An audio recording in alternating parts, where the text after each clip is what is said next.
episode 81 of Board Game Blitz, a proud member of the Dice Tower Network and a podcast about all things board games that you can listen to in less time than it takes to curate a list of all the amazing games released in any given year. Board Game Blitz is sponsored by Grey Fox Games. This week, we're talking about upcoming board game awards. First, we discuss a couple games we've played recently, like Fickle, Animal Upon Animal, Battle Dome, and Race for the Galaxy. Then, we talk about popular and prestigious board game awards that will be given out this summer, along with some of our predictions for which games will win. Finally, we wrap things up with a look at the etymology of the word prestigious. And now, here are your hosts, Ambie and Crystal. Recently, I got a couple games as review copies, or like kind of review copies, free games. But one of them is called Fickle, and one of them's Animal Upon Animal. So I'll talk about them both.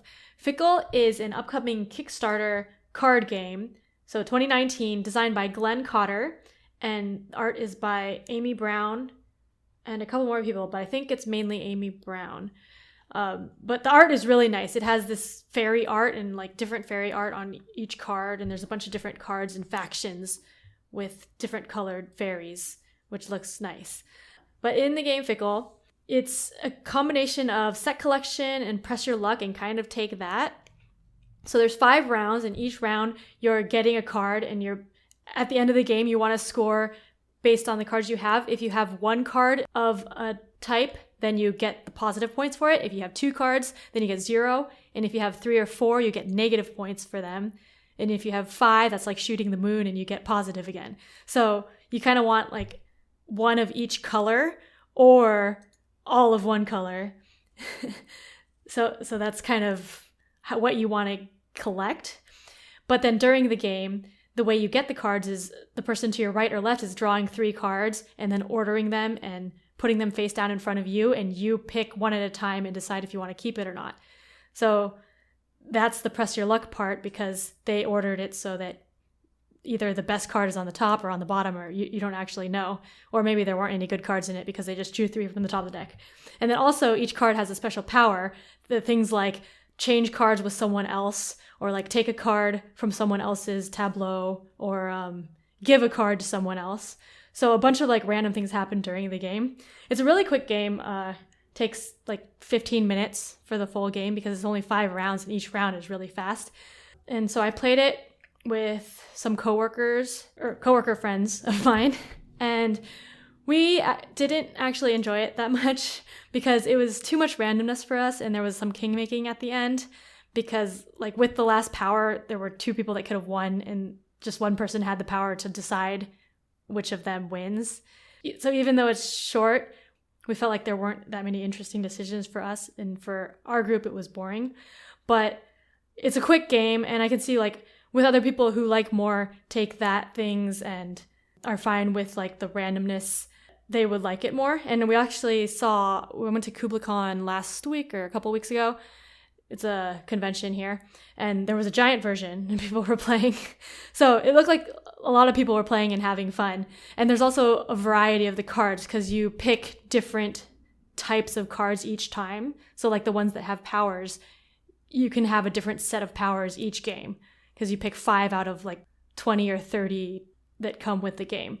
So there's a lot of variety in the game. So it's a really quick press your luck, take that game that you can play. So that's Fickle. I think it's on Kickstarter now. Yeah, it sounds like there's some really interesting like snippets of it there, Mm-hmm. but the take that elements feel like what would kind of make it break down for me if I was playing it. Yeah, that's the part that I didn't like. Some people really like take that in gaming. Mm-hmm. So you and I are definitely not those people. Yeah. So that's Fickle. If you like take that, and it's a quick card game and it's very pretty art, go check it out. So the other game I got is Animal Upon Animal, which is a children's game by Haba. That came out in 2005, designed by Klaus Miltenberger. And it's a stacking game. You have these animals that you're stacking on top of a crocodile, these little wooden pieces of animals, and you're trying to get rid of all your animals. I played it with my nephew, who's 3 years old, and the age says 4+, so I think my nephew's a little young for it because he didn't play through the whole game. We were playing a house rule where he just stacked an animal on his turn, and then he kept saying like it's gonna fall over.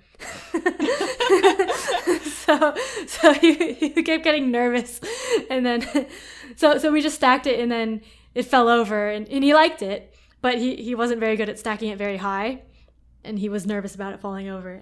But like now he knows it as the crocodile game, because that's the base animal is a crocodile, and that's what you start with when you're stacking. So he came over and he's like, oh, it's the crocodile game. Let's play the crocodile game. But we still aren't playing by the full rules yet. So he's a little young for the full rules, but he likes playing with the animals in Animal Fun Animal. So he does a little bit of the stacking. So that's going to be fun probably next year, maybe, if we're playing like a full game. It's funny, my nephew is now 4, and when like literally right after he was born, I bought a copy of Animal Upon Animal for my sister. I got one of the ones that came in like a nice metal tin. And they were very appreciative, and they were like, oh my gosh, that's so cool. And I was like, yeah, I figured, he can play with the toys when as he grows, and then we can play the game later. She cannot find it for the life of her. Oh, no. She put it in a closet somewhere or something. And now that he's old enough to actually play it, I was like, hey, do you have that copy of that game that I sent you? And she was like, I'm so sorry, I don't know where it is. So I might have to get them another copy of this game. He's 4 now, and so I feel like he would be able to at least, kind of do what your 3-year-old nephew's doing, like stack it and have some fun knocking the stuff over, if nothing else. Yeah. Luckily for us, we live really close to them, so we can just keep the game, and then it's special when they come over, they get to play it, because they have some games too. So this is our copy of Animal Fun Animal, but then he can play it when he comes over, and it's a special thing for when he comes over to our house. That is pretty cool. Well, I'm going to talk about 2 games as well. Neither one of mine are review copies. These are things that I purchased, one of which is ridiculous. So the first one I'm talking about is called Battle Dome. It is a gigantic monster of a game that came out in 1994. It is basically a board game version of 4-player pinball. Like, that's the easiest way to describe it. You've got a giant dome that has netting over it with a dispenser in the top center that is operated by a winding mechanism, like the same as those old, when you'd play categories, the timer was like you would wind it up and then click it on and it would eventually run out and just stop. Oh, yeah. Like a mechanical winding mechanism is how this thing works. So you wind it up and this dispenser spins internally, and all of the marbles that you put into the little dispenser at the top go through the dispenser and drop down into the dome and then get dispersed out. There's these little spinners and bells and things, and every player has 2 pinball-style flippers and a cup below them, and you are just trying to get as few marbles as you can. Honestly, I didn't even read the rules that came with the game. I was like, get the fewest marbles. Like, that's our goal, I think, because who cares about the real rules? It is a blast. I don't remember how much I paid for this on eBay, but someone had posted it on Twitter, and as soon as I saw that this thing existed, I had to buy it. So it's called Battle Dome. You can find copies of it on eBay, but note the box is gigantic. Like, I can't even describe. I should have brought it up here to show you, Ambie, on the video, because it is nuts how big this thing is. But I did post some videos on International Tabletop Day on our social media. So if you head to our Instagram, Twitter, or Facebook and look for the posts from June 1st, you'll be able to see what it looks like. Yeah, it looks really fun. We enjoyed it quite a bit. And I think there's a lot of crossover between board game fans and fans of pinball. I've seen a lot of crossover there, so I feel like this is a win for a whole bunch of reasons.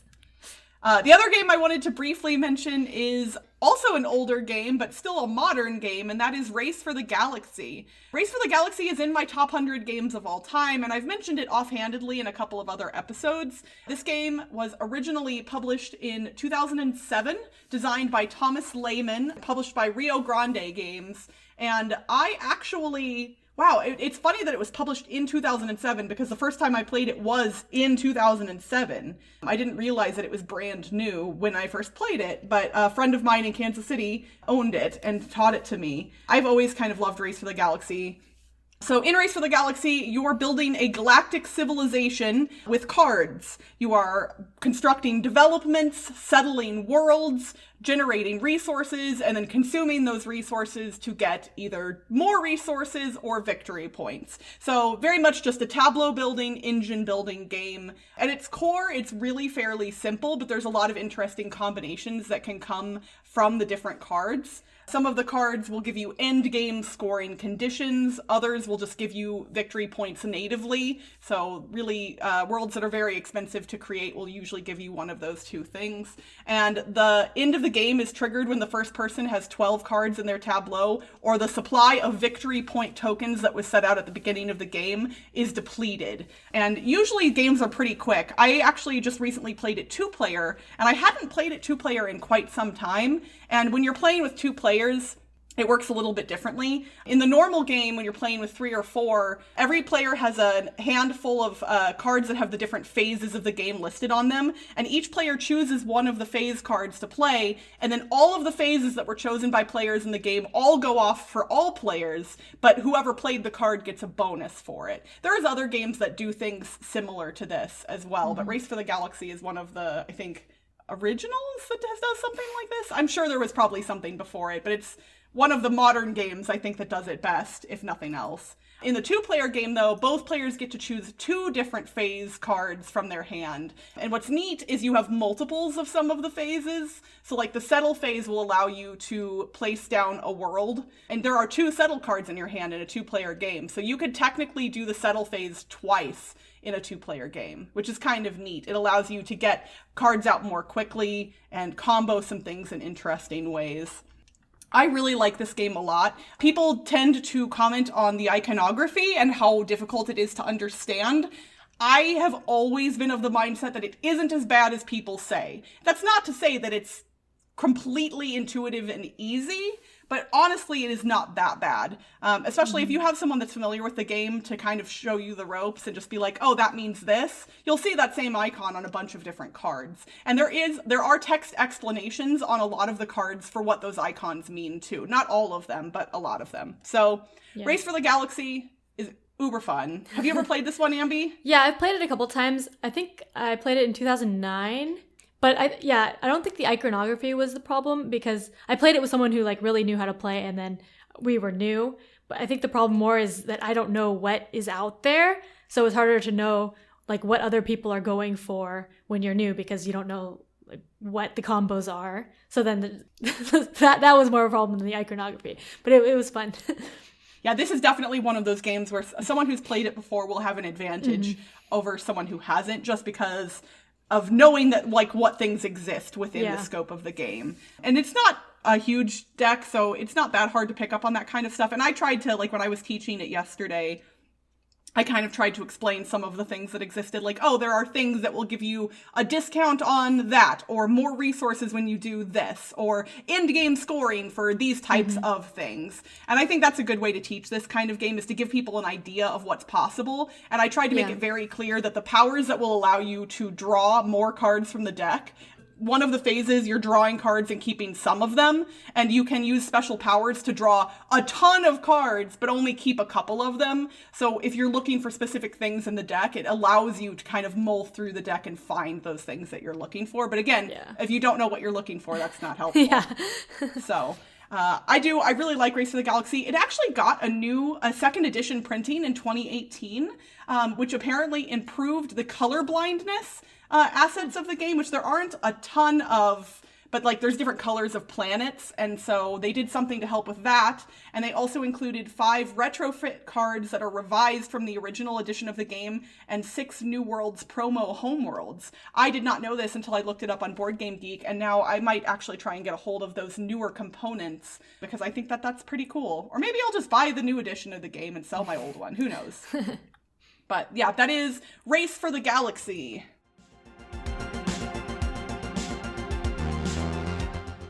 Earlier this year, you all listened to our episode, The Blitzies, which is clearly one of the most prestigious award shows in gaming. Yes. I say with a lot of sarcasm, but hey, we love the Blitzies, but there are some awards out there that are slightly more well-known than the Blitzy Awards, and a lot of those are coming up in the very near future, so we wanted to talk about them and give you our thoughts on some of the nominees. So one that was just recently announced was the Spiel des Jahres. That has actually 3 separate awards. There's the regular Spiel, the Kennerspiel, which is... So the regular one is for like family games. The Kennerspiel is for more heavy games, I guess. Yeah, like strategy games. Strategy games. And Kinderspiel, which is for children's games. They have 3 nominees in each category, and then they pick one to win later this summer, I think. Yes. It's out of the Spiel Committee, which is in Germany, and that's why the name of the award is in German, and Spiel des Jahres literally means Game of the Year in German. Yeah. So that's why it's a big award, because it's just called Game of the Year. It's like the biggest thing. Germany is, I think, I don't think this is disputed, that Germany is the most, like, board game centric country in the world. Yeah. Like, there are more people and families and board games as a industry are booming huge in Germany and have been for so long. And I know that the US, we're trying to catch up, but we're not anywhere close to where Germany is yet. Yeah. But yeah, these are games that were printed in Germany in 2018. So some of the games we might have played before that because they didn't have a German edition yet. Yeah, and I think the year actually is not a calendar year. I think there's a specific month to a specific month that it runs. And I want to say it starts later in 2018 and runs into 2019 a little bit. And I know that has to be true based on one of the nominees for the Kennerspiel, because Wingspan was not published anywhere until 2019. So I believe that, it's not technically a calendar year, but these would theoretically be considered the winners for the 2018 year. Would be my assumption. Okay. Yeah, so the nominees for the regular Spiel are Just One, LAMA, and Werewords. So LAMA has not been printed here in the US. So most people that are board game reviewers here in the States, a lot of us have not seen or gotten to play that one. So we don't have thoughts there. But you and I have both played the other 2 nominees for the Spiel. What are your thoughts on both of those games and which one you think will win? I like them both. I think Just One might win. I'm rooting for Just One to win. Because I like Just One, I think, better than Werewords. And I think it's more unique, too. Maybe. Yeah. I would agree. And it's interesting because, obviously, you and I don't live in Germany, and we don't get to see like the buzz that's happening in Germany around specific games. But because Werewords was released in the States a couple of years ago, I haven't really heard a lot of buzz for Werewords here in quite some time. But for all I know, game groups in Germany have been going crazy for it. I really don't have a frame of reference there. But I agree with you. I think Just One is more unique. It's so simple to pick up and play, and it's kind of universally appealing to a lot of different people. And honestly, there aren't a lot of cooperative party games that I can think of. And everyone I've taught it to has really enjoyed it. Yeah, I really like that it's a cooperative party game. I mean, we still play Werewords too. So both of these are word games, so I don't know how it might differ in German versus English too. So I don't know how the dynamic is different. But yeah, I like them both. But yeah, I think Just One is having a cooperative party game is really neat. So then we've got the Kennerspiel Awards. So these are heavier games, a little more strategy involved, less family friendly in general, not necessarily in content, but in gameplay. And the nominees for the Kennerspiel are Carpe Diem, Detective, and Wingspan. I have played Carpe Diem and Wingspan. You've played Detective and Wingspan, but I've only played one case of Detective. So. Okay, and I've only played Carpe Diem one time. So, but Carpe Diem is a Stefan Feld game, and this was my second ever Feld game. I'd played Trajan previously with you, Ambie, and then I picked up this one. Z Garcia offered to teach it to me at Dice Tower West, and I kind of made a face. I was like, a Euro Feld game. I'm not really sure. And he was like, come on, I'll teach it. And I was like, okay, whatever. I actually ended up really enjoying the gameplay of Carpe Diem, and it surprised me in that way because I wasn't expecting to like it. I will say graphic design, horrible. Horrible. There are lots of things bad about the first edition printing of this one, and I don't know if that should exclude something from winning a prize. If the gameplay is solid but the production quality is not, how does that factor in? I don't know. But I will say I enjoyed the gameplay a lot. But I do know last year they mentioned that like bad rule books would exclude people from winning the spiel. So I don't know if production, like the design making it less playable is similar to that. I mean, I would imagine it would be, at least in some regard, maybe not at the same level, but yeah, there are literally like some color issues where you have to kind of like lean down and squint, even if you have normal color vision, to be able to differentiate between certain things. Yeah. So the one we haven't mentioned yet, aside from me running off the nominees, is Wingspan, and this is the one that I really truly hope wins this award. Yeah, I think Wingspan would win too. I like Wingspan. Like, Detective doesn't seem like... Yeah, I don't know. Detective seems very difficult to get played for a regular game because it's like a lot of investment and you're basically being a real detective. So Wingspan is more of a normal game in that sense, but it's a lot of fun. And while this is the like category that's dedicated for slightly heavier games, it's not intended to be games that are unapproachable or really difficult. And I think Wingspan fits this area really nicely in that it's not an entry-level game, it's not a gateway game, it's not a family game per se, but it has some very interesting strategic decisions, and it's just got solid gameplay in it.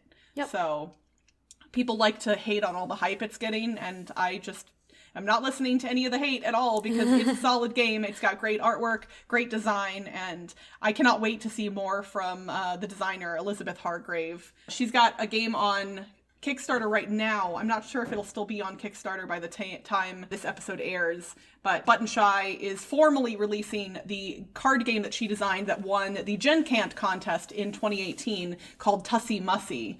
And I've played it because I played a print and play version that my friend Kathy printed out, and it is lovely. It is so fun. It's an I Split You Choose game with only 18 cards, and it's very, very clever. So, Elizabeth, if you happen to listen to our podcast, first off, big fan, love you. Secondly, please make more games because you're the best. And the last Spiel award is the Kinderspiel, which is the children's game. Those nominees are Fabulantica, Go Gecko Go, and Tal der Wikinger. I believe they are all German and have not been published in the US yet, because I hadn't heard of any of them. But usually all of these are pretty solid children's games, and then when they do get published here, then it'll be fun to play them. Yeah, it seems like the games that get nominated in this category specifically do often end up getting brought over to the States eventually. Yeah. So who knows, maybe we'll get to try those at some point. Yeah, I'll be excited to try them with my nephew. So while the Spiel des Jahres awards are the most prestigious, there are other awards that are happening this summer as well. We've got the Origins Awards coming up here actually really shortly. So if you're listening to this on the day it releases, it's about a week away before Origins gets started, and they'll be announcing the Origins Awards there. And they do their own awards, and then they also do a thing for fan favorite awards. And when you are attending Origins, you get to vote in those fan favorite awards, which I think is kind of neat that they allow the attendees of the event to vote on things. But I've seen a giant list of games, but not like a narrowed down list. So it sounds like there's a lot of stuff that you can vote on in those fan favorites. Yeah, and there's a lot of different categories too. They separate out board games, card games, collectible games, and family games, and miniature games. Yeah, a lot of different things. So maybe after they announce the Origins Awards, we'll come back and mention what we thought about the ones that got chosen, both for the regular Origins Awards and the fan favorite awards. But we'll mention some here in just a second that are also mentioned in the Origins Awards, and that is the Dice Tower Awards. So Ambie and I are part of the Dice Tower team. We do video content over on their YouTube channel, as most of you are probably already aware. And so the Dice Tower also nominates a lot of different things. Yes, lots of awards. But I guess the most prestigious of the Dice Tower Awards is Game of the Year. And we don't go small when we nominate games for this category. We're kind of like the modern Academy Awards. We nominate a whole bunch of things for that. Yeah. And all of the people that are involved in the Dice Tower Network get to contribute to both the nominations and then the eventual winners. And there are a lot of people that vote in these. So it's pretty neat because it's a wide variety of people. So for Game of the Year, I'll list off a few and I'll let Ambie list a few. Games that are nominated for the Dice Tower Award for Game of the Year this year include Root, Teotihuacan, Chronicles of Crime, Underwater Cities, Brass Birmingham, Western Legends, Architects of the West Kingdom, Rising Sun, Everdell, and The Mind. That is a lot of games. Yep. And I would say, let's see, between the two of us, okay, I've played Root, Chronicles of Crime, Architects of the West Kingdom, and The Mind. So I've played 4 of the, are there 10 total? Yeah, I've played 4 of the 10. I think I've played Root, Teotihuacan. I played Chronicles of Crime like a demo version before it was published. I played Underwater Cities, Brass, Birmingham, although that was just a partial play. And I've played The Mind. Okay. What was that, 6? Yeah. Although some of them are just partial plays or demos. So. I think you would like Architects of the West Kingdom. You like worker placement games, so I feel like that's one that you would enjoy quite a bit. Yeah, someone brought it to one of our game days, and then we ended up not playing it. So I almost played it once. It was funny because my husband came over to my friend's house with me for International Tabletop Day, and he and I had played it on the Dice Tower cruise, and he really liked it. So I asked my friend to bring it to Tabletop Day so we could play it together. And then I was playing Order of the Gilded Compass with some people, and he got it out and played it with other people and not me. And I was like, dang it, I wanted to play it. Wow. And I could have played it later, but we were busy with other stuff. And I was like, darn it. So I haven't gotten to play it again yet, but I'm very much wanting to. So of the ones that we've played, obviously, you know, I can't vote for Western Legends because I've never played it. I don't have a frame of reference. But of the 4 that I have played, Root has gotten a lot of hype as well, but it is really, really good and it is really solid. I would think my choice would be maybe between Root and Architects. Although Chronicles of Crime is awesome as well, so that one's hard to not say in that breath. Well, if you listen to the Blitzies, you kind of know that I said The Mind. So I would probably vote for that. But I don't think it's going to win. It's weird how these games tend to go through the hype machine, and they're like, everybody's buzzing about it, and then everybody's mad that everybody's buzzing about it, and then people like me are mad about the people who are mad about the buzz, and like it just keeps churning through the hype machine. I mean, okay, so my biggest problem, I'll just get on my soapbox for a second, is that with all of these awards, a lot of them have a category for party games, and The Mind keeps getting nominated. I don't think it should be. It is so not a party game. Like, you can play any board game at a party, theoretically. That does not make it a party game. Yeah, I guess we played 18 Mechs at a party once, so like, best party game. Party game. Yeah, no. I like The Mind a lot. I enjoy playing it quite a bit. It is not a party game. Now, as far as Game of the Year, though, that I would not necessarily be mad at.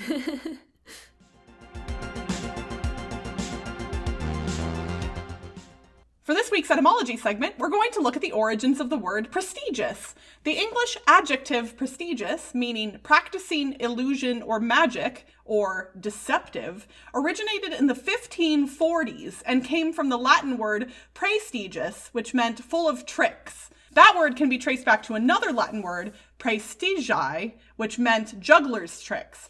Digging a little further back, we find the word praestringere, which meant to blindfold, or dazzle. The word prestigious obviously hasn't always been considered to be a good thing, as you heard from some of those definitions.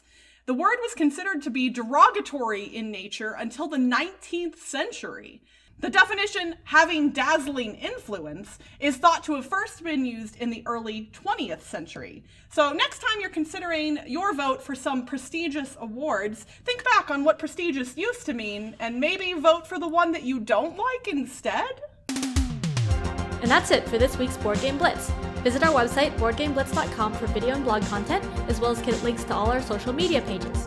This episode was sponsored by Grey Fox Games. If you're attending Origins Game Fair this month, make sure to stop by the Grey Fox Games booth, number 907, to try out a demo of Run, Fight, or Die Reloaded.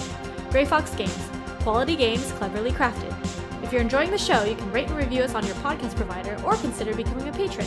For as little as $1 a month, you can unlock access to unedited episodes and our private Slack channel, which lets you chat with us and other Blitzketeers directly. Head to patreon.com/boardgameblitz to become a patron today. Our theme song was composed by Andrew Morrow. Technical support provided by Toby Mao. Board Game Blitz is part of the Dice Tower Network. Until next time, I wanna be the very best that no one ever was. Bye, everyone! Bye! Recently, I got a couple review copies of games. I got 2 copies. two games. Okay. Yeah, so one that was recently just announced is the Spiel des Jahres. Spiel des Jahres? How do you say it? Jahres. Jahres? Okay. Yeah, J's are Y's in German. Spiel des Jahres. Spiel des Jahres, I think. Spiel des Jahres. Yeah, I think. Spiel des Jahres. Okay. Board Game Blitz is sponsored by Grey Flock. Oh no. I almost said a bad word. I stopped myself. Alliteration.